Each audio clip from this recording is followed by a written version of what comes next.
শেখ ফজলে বারী মাসুদ, যে প্রশ্নটা আসলে করেছিল আপনার কাছে, দুটো প্রশ্ন আরও একবার একটু বলে রাখি দর্শকদের সুবিধার্থে। মূলত জামাত ইসলামের পক্ষ থেকে বারবার যে গুরুত্বপূর্ণ শীর্ষ যারা আছেন নেতৃত্বে, তাদের এক্স অ্যাকাউন্ট হ্যাক হচ্ছে, বিরূপ তথ্যগুলো আসছে এবং নারীদেরকে হেয় করে আপত্তিকর পোস্টগুলো আসছে। ঘটনাটা ঘটছে কেবল জামাত ইসলামের সঙ্গে। এই প্রেক্ষাপটে আপনাদের পর্যবেক্ষণটা একটু জানতে চাই, আদৌ তারা ভিক্টিমাইজ হচ্ছে নাকি আপনারা কোনো কৌশলের ধরন এখানে টের পাচ্ছেন? আর দ্বিতীয় যে বিষয়টা, সব রাজনৈতিক দলই তো দাবি করে যে মা বোনেরা তাদের উপর আস্থা রাখছে। হাত পাকা আসলে কি ফিল করে, তারা কতটুকু জানে আসলে মা বোনেরা কি চায়? আসলে দেখেন যে মানে হ্যাক হওয়ার যে বিষয়টা, এই বিষয় তো আমি চূড়ান্ত করে এখনই কিছু বলতে পারবো না, আর একটু সময় লাগবে। তবে আমার কাছে মনে হয় কি, নির্বাচনের আগে আমরা অতীতেও যেটা দেখেছি, এগুলি অনেকটা থাকে পরিকল্পিত। কিছু বিষয় থাকে যা অন্য আরেকটা বিষয়কে মানে গোপনে করার জন্য, আরেকটা জিনিস তলে তলে কিছু করার জন্য এটা প্রকাশ্যে হয়তো এরকম কিছু দেখানো হয়, মানুষদেরকে মাইন্ডটাকে অন্যদিকে ঘুরিয়ে দেওয়ার জন্য। এই জাতীয় কিছু হচ্ছে বলে আমাদের কাছে মনে হয়। মনে করেন একটা অ্যাকাউন্ট কোনো জায়গায় এক্সে থাকুক বা না থাকুক, এটা যে বাংলাদেশের জন্য, জনগণের জন্য খুব বেশি উপকারী বিষয়, বিষয়টা এরকম না। আমার এক্স নাই, এক্সে আমার কোনো অ্যাকাউন্ট নাই থাকলো সমস্যাটা কি? হ্যাঁ, এটা দরকার আছে কোনো কোনো জায়গায়, কিন্তু এইটাকে কেন্দ্র করে এত হাইপ তোলা, এত আলোচনা পর্যালোচনা, আমাদের কাছে মনে হয় যে এটা যে কেউ এটা সরকার হতে পারে, জামাত ইসলাম হতে পারে, অন্য কেউ হতে পারে, যে আমাদের অন্য একটা বিষয়কে মানে মানুষের মাইন্ডকে অন্যদিকে ঘুরিয়ে নেওয়ার জন্য হয়তো এ জাতীয় কিছু একটা করা হচ্ছে বলে আমার কাছে মনে হয়, যেটা কিছুদিন পরে প্রকাশ পাবে।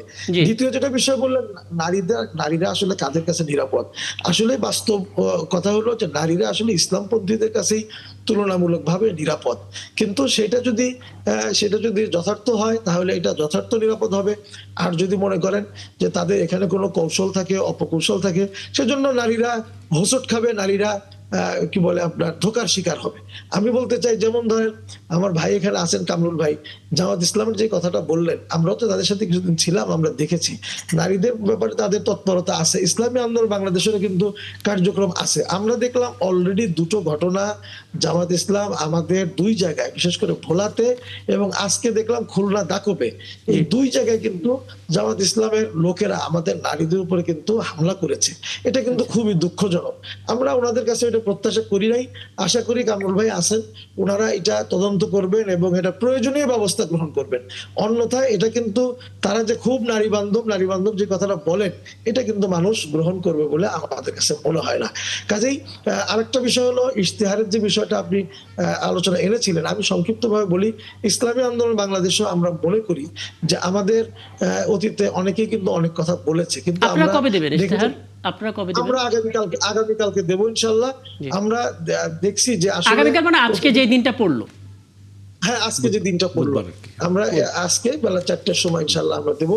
আমরা আশা করছি যে আমরা যারা ইশতেহার দেই, ইশতেহারে যা বলি এটা বাস্তবায়ন কত পার্সেন্ট হয় এটা কিন্তু খুব কম, এবং এটা দেখার কেউ থাকে না।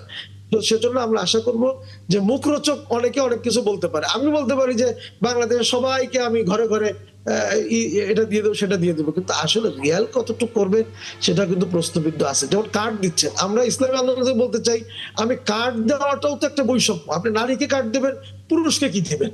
আপনার কার্ড দেওয়া দরকার কি? আমরা যদি ইসলামী আন্দোলন থেকে আমরা বলেছি আমরা কোনো কার্ড দেবো কেন? আমরা যদি ওভারঅল গোটা দেশের দ্রব্যমূল্যটাকে নিয়ন্ত্রণের মধ্যে রাখতে পারি, মানুষের ক্রয় সীমার মধ্যে করে দিতে পারি, তাহলে আমার লাইন ধরে টিসিবির ওই ট্রাকের পিছনে আমার লাইন দেওয়ার কোনো দরকার নেই। বরঞ্চ সবাই যদি ঘরে বসে সম্মানের সাথে আমরা দ্রব্যমূল্য নিয়ন্ত্রণ করতে পারি, সিন্ডিকেট বন্ধ করতে পারি, চাঁদাবাজি বন্ধ করতে পারি, তাহলে তো মানুষ ঘরে বসেই ন্যায্য মূল্যে তারা খাবারটা পেয়ে যায়। তো আমরা সেটাই ইনশাল্লাহ, ইসলামী আন্দোলন বাংলাদেশের টার্গেট আছে, আমরা সেটাই করবো ইনশাল্লাহ। আমাদের দেখা যাক, এবং যে ইশতেহারটা আপনারা পাবেন নিশ্চয়ই সেগুলো নিয়ে আরও একবার আপনাদের কারোর সঙ্গে কথা বলার সুযোগ হবে। সেখানে আসলে কি কি বিষয়গুলোতে আপনারা জোর দিলেন সেই ব্যাখ্যাটা হয়তো জানার সুযোগ হবে। আমি একটু কামরুল হাসান, ছোট করে আপনার একটু মন্তব্য নিতে চাই। যেখানে আপনারা বলছিলেন নারীরা আপনাদের কাছে সবচেয়ে নিরাপদ, সেফ ফিল করে, সেখানে আপনাদের এখান থেকেই নারীদের উপর হামলার অভিযোগ উঠেছে, হাত পাকার নারীদের উপরে। একটু ব্যাখ্যা দেবেন এটা কতটা নজরের মধ্যে আছে আপনাদের? তিনটা বক্তব্য দিব। নাম্বার ওয়ান হলো, আমাদের মাসুদ ভাই বলছেন ভোলা এবং হলো খুলনা। খুলনা আজকে যে ঘটনা ঘটছে এটা হলো দাকোপ উপজেলা ইসলামী আন্দোলনের সভাপতি ছিল মাওলানা ইলিয়াস হোসাইন। উনি কিছুদিন আগে ইসলামী আন্দোলন থেকে পদত্যাগ করছেন। তার বাসার একটা ঘটনাকে ওনারা এটা জামাতের উপরে চাপিয়েছেন, এবং এখানে আমি যতটুকু খবর পেয়েছি এই ঘটনাটা হলো ওইখানে এমন কোনো ঘটনা ঘটে নাই, ওনার নারীদের প্রতি হামলা বা এই টাইপের কোনো ঘটনা ঘটে নাই, বরং এটা একটা সাজানো ঘটনা ছিল। এটা আমি তথ্য পেয়েছি। আমি মাসুদ ভাই আমি শেষ করি, আমি আপনার সঙ্গে কথা বলি নাই। তবে আমার দাবি থাকবে যে এই ঘটনার তদন্ত হোক, এবং কেউ যদি দোষী হয় সে যেই হোক তাকে যেন পানিশমেন্টের আওতায় নিয়ে আসা হয়। এটা হলো 1 নাম্বার কথা। 2 নাম্বার হলো ভোলার কথা যেটা বলছেন মাসুদ ভাই, ভোলার সেখানে ওই ভিডিওটা আমি দেখেছি, যে ভিডিওটা ভাইরাল হয়েছে, সেখানে কোনো মহিলাকে সামান্যতম টাচও কেউ করে নাই। সেখানে হলো ইসলামী আন্দোলনের একটা পক্ষ এবং জামাতের একটা পক্ষের মধ্যে হাতাহাতি হয়েছে। সেখানে আমাদের একজন বোন, ইসলামী আন্দোলন বাংলাদেশের প্রার্থীর মেয়ে সম্ভবত, তিনি সেখানেই ছিলেন, তাকে কেউ কোনো ধরনের টাচ করার কোনো নজির ওই ভিডিওর মধ্যে নাই। বাট ওনারা একটা বিষয় বলছেন, আমি এখানের ব্যাপারে একই কথা বলি, কেউ যদি দোষী হন তাহলে তাকে যেন পানিশমেন্টের আওতায় নিয়ে আসা হয়। আমরা চাই এমন একটা বাংলাদেশ বিনির্মাণ করতে, যে বাংলাদেশে আমাদের সকল মত এবং পথের মা এবং বোনরা যেন পরিপূর্ণভাবে নিরাপত্তা ভোগ করতে পারেন। সেকেন্ড ব্যাপার হলো জামাতের ব্যাপারে এত অভিযোগ কেন, মানে জামাতের ব্যাপারে এত কিছু কেন?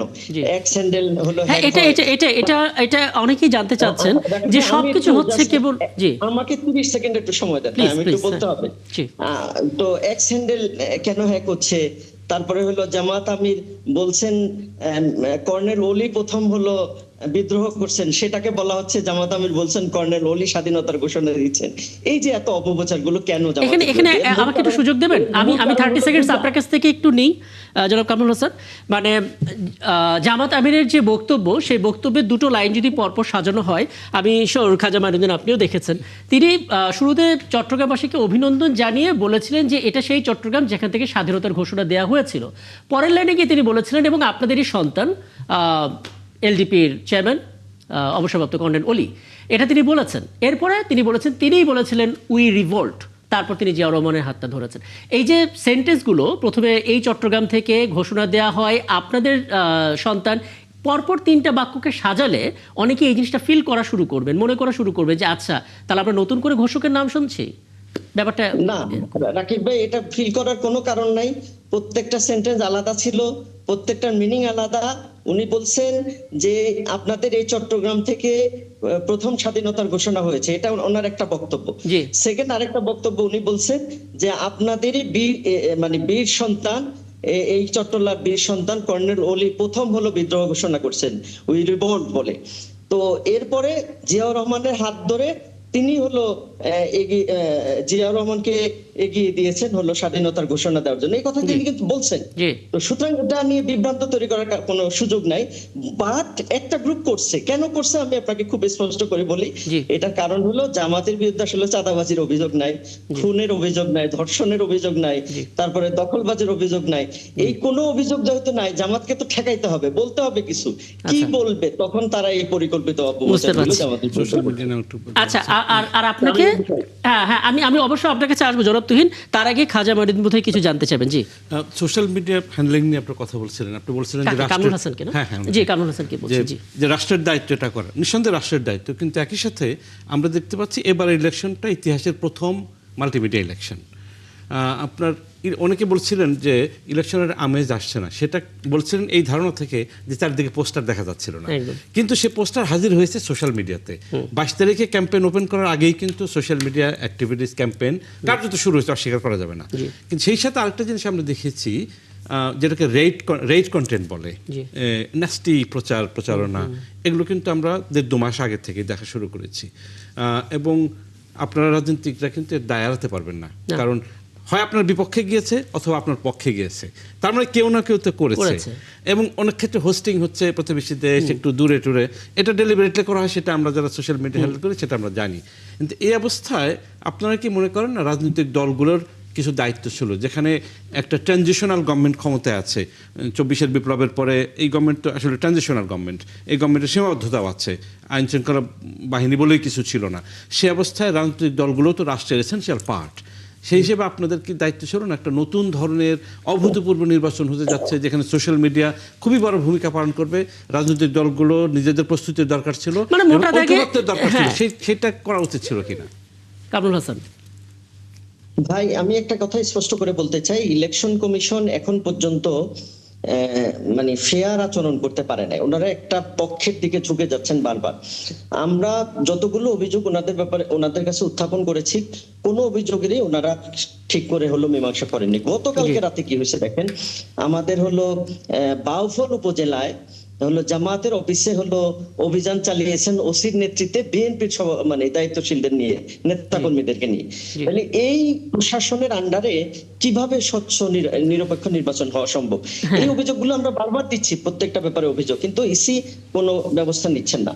এরপরে আমাদের ভাই যে কথাটা বললেন যে এই যে সোশ্যাল মিডিয়াতে এতগুলো অপপ্রচার আসছে, এবং এগুলো কিন্তু খুবই প্ল্যান ওয়াইজ আসছে, পরিকল্পিতভাবে আসছে। তো আমরা আজকের এই প্রোগ্রামের মাধ্যমে একটা দাবি জানাতে চাই আগামী সরকার যারাই আসবেন তাদের কাছে, যে গুজব কন্ট্রোলে সরকারকে হলো উদ্যোগ নিতে হবে। সেই উদ্যোগগুলো এমন হইতে পারে যে কোনো একটা গুজব কোনো না কোনো আইডি থেকে প্রথম হলো প্রচারিত হয়, তো সেই যেই জায়গা থেকে প্রচারিত হয় সেই হলো মূল কালপিট। আমি এখানে আমার একটা ছোট্ট অভিজ্ঞতাটা আপনাকে বলতে পারি জনাব কামরুল হাসান, আমার একটা ছোট্ট অভিজ্ঞতা বলতে পারি। আমরা আসলে এই নির্বাচন শুরু হওয়ার ঠিক 1.5 বছর আগে থেকে ফ্যাক্ট চেকিং এর একটা আয়োজন করি, এবং প্রতিদিন এই শোটা হয় আমাদের রাত্রে 9:30 থেকে 10টা পর্যন্ত, ফেক নিউজ স্ক্যানার। আমরা এখানে ফ্যাক্ট চেকগুলো করতে গিয়ে দেখলাম যে এখানে যে পরিমাণ অপতথ্যগুলো ছড়াচ্ছে বেশিরভাগ হচ্ছে ক্রস বর্ডার, দেশের বাইরে থেকে। এবং আমাদের আসলে একটা বড় দুর্বলতা হচ্ছে মেটা, গুগল, টেক জায়ান্টদের সঙ্গে আমরা নেগোসিয়েশন করতে পারি না, ফলে অপরাধীদের আমরা ধরতে পারি না, এবং এটা আসলে আমরা কোনো একটাও দৃষ্টান্তমূলক শাস্তির আওতায় আনতে পারিনি, যে কারণে কনফিডেন্সটা বেড়ে যায় অপরাধীদের। আমি একটু কৃষিবিদ হাসান জাফির তুহিন আপনার কাছে আসতে চাই। অনেকগুলো অভিযোগ ক্ষেত্রে এই সমস্যাটা, হ্যাঁ হ্যাঁ, আমি আবার আসবো আপনার কাছে। আমি একটু জনাব তুহিন আপনার কাছে আসতে চাই। প্রথমত জামাত আমিরের বিরুদ্ধে আর কোনো অভিযোগ পাওয়া যাচ্ছে না দেখে নতুন করে অভিযোগগুলো আনা হচ্ছে, এমন একটা কথা বলেছেন। এবং স্বাধীনতার ঘোষক নিয়ে কেন আবার বিতর্ক হবে, এটা তো মানে স্টেটমেন্ট ইজ ভেরি ক্লিয়ার। আমরা জানি শহীদ রাষ্ট্রপতি জিয়াউর রহমান ঘোষণাটা দিয়েছেন, নতুন করে কেন এটা নিয়ে বিভ্রান্তি তৈরি হবে? আর সবচেয়ে বড় কথা, এখানে আসলে বারবার অভিযোগগুলো আনা হচ্ছে যে কেন্দ্র দখল করা বা একটা দলের কার্যালয় দখল করা, নানা অভিযোগগুলো আনা হচ্ছে, একটু ব্যাখ্যা দেবেন। ধন্যবাদ আপনাকে। আমি প্রথমে আমার কামরুল হাসান ভাই দুই একটা কথা জবাব দিতে চাই। উনি বলছেন যে নাকি নারীরা নিরাপদ, সেই জন্য জামাতের দিকে তারা ঝুঁকছে। এটা তো ইতিহাস তা বলে না, হাস্যকর কথাবার্তা এটা। এক্ষেত্রে তাদের ইতিহাস তো তাদের কলঙ্কজনক ইতিহাস। একেবারে 71 থেকে শুরু করে বাংলাদেশে যেমন নারীদের কেলেঙ্কারি সব তাদের মাধ্যমে হয়েছে। এই যে গত 1.5 বছরে আমাদের নামে চাঁদাবাজি দেওয়া হয়, কিছু কিছু ক্ষেত্রে কোনো অভিযোগে প্রমাণিত না, কিন্তু 100টি যদি দেওয়া হয় চাঁদাবাজি থাকবে হয়তো, কিন্তু ধর্ষণ সেখানে কিন্তু জামাতের ভাইরা এগিয়ে আছে, সেটা প্রমাণিত না। তাদের ধর্ষণ বিষয়ে প্রমাণিত না, হয়তো আদালত প্রমাণ করবে আমাদের বিরুদ্ধে চাঁদাবাজির অভিযোগ সেটা, কিন্তু অধিকাংশ ধর্ষণের অভিযোগ কিন্তু এই কামরুল ভাইদের যে সংগঠন রয়েছে তাদের বিরুদ্ধে কিন্তু। সুতরাং বাংলাদেশের নারী তাদের কাছে নিরাপদ বোধ করতেই পারে না। আরেকটা আপনাদের মাধ্যমে বলতে চাই, এই যে এইবার যে পরিবর্তন 5ই আগস্টের পরে যে পরিবর্তন হলো, পরিবর্তনের পরে হঠাৎ করে দেখলাম জামাতের ভাইরা চারিদিকে ক্ষমতায় যাওয়ার জন্য আয়োজন শুরু করলেন, বিভিন্ন কথাবার্তা শুরু করলেন, সবকিছু শুরু করলেন। কেন এটাকে সম্ভব? কেন? বাংলাদেশে যত নির্বাচন হয়েছে, এর আগেও স্বাধীনতার পর 12টি নির্বাচন হচ্ছে, অধিকাংশ নির্বাচনে আমরা অংশগ্রহণ না করলে তারা অংশগ্রহণ করেছেন। কোন নির্বাচনে তো 5-6 ভাগের বেশি ভোট পাননি। আমরা আওয়ামী লীগ, বিএনপি তারা 40-এর কাছাকাছি ভোট পেয়েছি। তা যে দলটি বরাবর নির্বাচনে মানে এবং ভালো নির্বাচন, অবাধ সুষ্ঠু নির্বাচন, সেখানেও 5-6% ভোট পায়নি। হঠাৎ করে 5-6% ভোটের যে সংগঠনটি তারা স্বপ্ন দেখে ফেললো, এগুলো তো আমরা বুঝি না। তা সর্বশেষে বাংলাদেশের মানুষ যেটা বুঝতে পেরেছে, তাদের হাতে হঠাৎ করে কোনো টার্ম কার্ড চলে গেছে কিংবা আলাউদ্দিনের চেরাগ পেয়ে গেছে, সেটা তো আপনারা জানেন। ওই যে বেহেশতের টিকিট চেরাগ, মা এগুলো পেয়েছে আসলে। তো সুতরাং আমি মনে করবো বাংলাদেশের ভাইকে, কামরুল ভাইদের সংগঠনকে বলবো, বাংলাদেশের কে সুষ্ঠু রাজনীতি ধারা অব্যাহত রাখতে হলে আপনাদের সোশ্যাল মিডিয়া সবচেয়ে বেশি বড়টা অ্যাকাউন্ট হচ্ছে জামাতের ভাইদের, সবাই জানে, উনি স্বীকার করবেন। এদের মাধ্যমে মিথ্যা বিভ্রান্তিকর তথ্য তারা এক্সপার্ট। এ ব্যাপারে বাংলাদেশে আমাদের দল তো সব দল স্বীকার শুধু এটা বিভ্রান্তি ছড়িয়ে আমরা আগামী সংসদ নির্বাচন সুষ্ঠু করি, এসব কথায় কথায় আমাদের বিরুদ্ধে কথাবার্তা হচ্ছে, এগুলো বন্ধ করেন। এই হঠাৎ করে আপনারা ক্ষমতা চলে আসবেন, এত সস্তা তো না। বুঝতে পারছি, আপনার বক্তব্য পরিষ্কার করেছেন। আমাকে আরেকটা বিরতিতে যেতেই হবে এবং বিরতিতে যাওয়ার আগে আমি অধ্যক্ষ শেখ ফজলে বারী মাসুদ আপনাকে একটা প্রশ্ন করে রাখতে চাই এবং একই প্রশ্ন আমাকে একটু সময় দিতে হবে। হ্যাঁ, আমি বিরতি থেকে ফিরে এসে আপনাকে একটু সময় দেব এবং হ্যাঁ, আমি একটা প্রশ্ন শেখ ফজলে বারী মাসুদকে করে বিরতিতে যেতে চাই। সেটা হচ্ছে এই যে স্বাধীনতার ঘোষক ইস্যু, একের পর এক এক্স অ্যাকাউন্ট হ্যাক হয়ে যাওয়া, এই বিষয়গুলো তো আমাদের আলোচনার বিষয় হওয়া উচিত না। মানে দিন শেষে ভোটটা ইম্পর্টেন্ট, মানুষ কি চাই, নতুন রাজনৈতিক বন্দোবস্ত, নানা কথা নিয়ে আমরা কথা বলবো, কিন্তু সেই জায়গা ছাপিয়ে এখন নির্বাচনের মাঠে কেবলমাত্র স্বাধীনতার ঘোষক এবং এখন একের পর এক এক্স অ্যাকাউন্ট হ্যান্ডেল করা, নারীরা যেভাবে সংকীর্ণতার পরিস্থিতির মধ্যে পড়ে যাচ্ছে, সেগুলো আমরা কথা বলছি। মানে বড় কোনো কিছু আমাদের চোখ এড়িয়ে যাচ্ছে কিনা। বোধহয় নিউজটা আপনাদের ওখানেও আসছে, আমি একটু আগে এই বিরতির ফাঁকে দেখছিলাম যে এই অভিযান চালানো হচ্ছে, রাজারবাগ সরকারের কোয়ার্টারে অভিযান হয়েছে। তো একটা আমার কথা হলো যে এখন আমাদের মূল মনোযোগটা থাকা দরকার নির্বাচন কিভাবে সুষ্ঠু করা যায়। আমরা প্রত্যেকটা প্রার্থী ভোটারদের কাছে যাচ্ছি, আমাদের ভোটার স্লিপ ছাপতে হবে, অনেক কাজ আমাদের এখানে রয়েছে। ঠিক সেই সময় একটা বেহুদা বিষয় নিয়ে কেন আমরা এগুলি নিয়ে মাতামাতি করছি, মিডিয়াগুলো কিন্তু আমাদেরকে ব্যস্ত করে ফেলছে ওসব জায়গায়। তো ফলে আবার দেখেন এখানে অভিযান চালানো হচ্ছে। আমার একটা ধারণা হচ্ছে যে হয়তো ইলেকশন ইঞ্জিনিয়ারিং এর কোনো প্রসেস মানে আমাদের চোখের অন্তরালে করা হচ্ছে, অথবা হয়তো কেউ বিজয়ের জন্য খুব বেশি তাদের আগ্রহী ছিল, মানে খুব বেশি এই কনফিডেন্স ছিলেন যে তারা বিজয়ী হবেন, দেখছে যে না হয়তো বিজয়ের কাছাকাছি গিয়ে হয়তো তারা ফিরে আসতেছেন। এরকম কোনো কিছু কারণে নির্বাচনকে ভণ্ডুল করার জন্য কোনো নতুন নতুন ঘটনা ঘটছে কিনা, কেউ ঘটাচ্ছে কিনা, কিংবা কোনো দল সাজাচ্ছে কিনা, এটা কিন্তু আমাদের প্রশ্ন এবং জনগণের মধ্যে প্রশ্ন আসছে। তো আমি আশা করি যে না, সকলেই আমরা এগুলি সব বাদ দিয়ে কে নির্বাচনে জিতবে কে জিতবে না এটা জনগণ ঠিক করুক, আমরা যেন সুনির্দিষ্টভাবে ভোটের ময়দানে জন্য আমরা প্রস্তুতি নেই। ইসলামী আন্দোলন বাংলাদেশ আমরা হাত পাখা নিয়ে আমরা সেই প্রচেষ্টাটুকুই করে যাচ্ছি এবং আশা করছি যে আমরা একটা ভালো কিছু করতে পারবো। সকলের এই প্রত্যাশা নিলাম। আমি একটু জনাব কামরুল হাসান ছোট করে 1 মিনিটের মধ্যে একটু বলবেন আর কি, মানে আপনারাও একই সংখ্যা করছেন কিনা। ধন্যবাদ। আমাদের তুহিন ভাই একটা কথা না বললে নয়। তুহিন ভাই বলছেন যে জামাত 4-5% দল, এটা একটা দরকার নেই, উত্তর দেওয়ার দরকার নেই, সময়টা একেবারে কম। আমরা 1991 সালে সর্বশেষ জামাত নির্বাচন করেছে, সেই নির্বাচনে মানে আজ থেকে 36 বছর আগে ফুল মানে পুরো বাংলাদেশে সেখানে জামাত 12.19% ভোট পেয়েছে, মানে 36 বছর আগে। তো বদলে যাওয়া বাংলাদেশ যে খানিকটা বদলে গেছে এটা হয়তো আমাদের ভাইয়ারা এখনো টের পাচ্ছেন না, যার ফলে দেখা গেল 36 বছর আগে কি মানে জামাত একা নির্বাচন করেছিল, একা করেছিল, তাই না? আচ্ছা, আপনার বক্তব্য ক্লিয়ার। এখন খালি এই অংশটা একটু বলেন, এই অংশটা একটু বলেন। আমি এটুকু বলবো ভাই যে ডোনাল্ড ট্রাম্পের এক্সআইডি হ্যাক হয়েছে, তারপরে হলো বিল ক্লিনটনের এক্সআইডি হ্যাক হয়েছে, ইলন মাস্কেরও হয়েছে। সুতরাং এটা প্ল্যাটফর্মের মালিকেরই হয়েছে, এক্সআইডি হ্যাক হবে, বাট এটা নিয়ে মানে এই ধরনের রাজনীতি করার দরকার নাই। একদম পরিষ্কার। আমি আপনার স্টেটমেন্ট নিয়ে আলাপটা শেষ করে একেবারে শেষের দিকে চলে আসছি। কৃষিবিদ জনাব তুহিন, আপনার হ্যাঁ হয়েছে কামরুল হাসান অনেকগুলো তথ্য আপনার কাছ থেকে নিয়েছে। আজকে আর না আমি অনেকগুলো বিষয় নিয়ে কথা বললাম আপনার কাছে। আমি সবশেষ মন্তব্য জনাব তুহিন আপনার কাছ থেকে নিতে চাই। আমরা স্বাধীনতার ঘোষক ইস্যু কিংবা হ্যাকিং ইস্যু নিয়ে কথা বলতে গিয়ে বড় কোনো জিনিস আমাদের চোখ থেকে আড়াল হয়ে যাচ্ছে কিনা। জি হ্যাঁ, আসলে আমরা নিশ্চিত যে এবারে জামাতের ভাইরা ইলেকশন ইঞ্জিনিয়ারিং ঝুঁকে পড়েছে আর কি।